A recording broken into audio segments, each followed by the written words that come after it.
আপোষহীনতায় তিনি, আপোষেও তিনি। বাংলাদেশের রাজনীতিতে তিনি এক নিঃসঙ্গ শেরপা। এরশাদের স্বৈরশাসনের বিরুদ্ধে সদ্য রাজনীতিতে এসে তিনি গণতন্ত্রের প্রশ্নে অবিস্মরণীয় ভূমিকা রেখে ভূষিত হলেন আপোষহীন নেতৃত্বে। 2007-এর 1-11-এর দুঃশাসনের কালেও আপোষহীন রইলেন।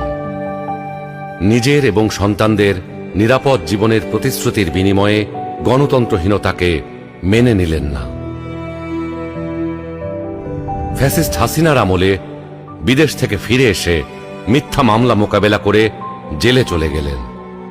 তবুও আধিপত্যবাদী রাজনীতির সাথে আপোষ করলেন না, হয়ে উঠলেন ফ্যাসিস্ট শাসন বিরোধী লড়াইয়ের অনন্ত প্রেরণা। তবে কি তিনি কখনোই আপোষ করেননি? অবশ্যই করেছেন।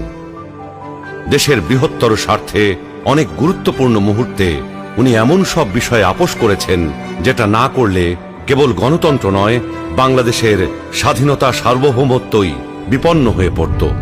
91 সালে তার পছন্দের প্রেসিডেন্সিয়াল পদ্ধতি ছেড়ে সংসদীয় পদ্ধতিতে চলে গেলেন বৃহত্তর রাজনৈতিক সমঝোতার স্বার্থে। বিরোধী দলের দাবির প্রতি শ্রদ্ধা জানাতে 96 সালে নির্বাচন করে অল্প কয়েকদিনের জন্য সংসদ অধিবেশনে বসে তত্ত্বাবধায়ক সরকার সংবিধানে যুক্ত করে ক্ষমতা ছেড়ে নির্বাচন দিয়ে বিরোধী দলে গিয়ে বসেন। 2008-এ একপেশে এবং অসমান নির্বাচনী ক্ষেত্রের কারণে পরাজয় নিশ্চিত জেনেও নির্বাচনে অংশ নেন গণতান্ত্রিক ধারাবাহিকতা রক্ষার জন্য। সকল মানুষের মতোই তিনিও নিশ্চয়ই সীমাবদ্ধতার ঊর্ধ্বে ছিলেন না, কিন্তু শিষ্টাচার, সৌজন্যবোধ, দৃঢ়তা, দূরদর্শিতা এবং প্রজ্ঞার সমন্বয়ে তিনি হয়ে উঠেছেন বাংলাদেশের রাজনৈতিক ইতিহাসের এক অনন্য চরিত্র। তিনি বেগম খালেদা জিয়া।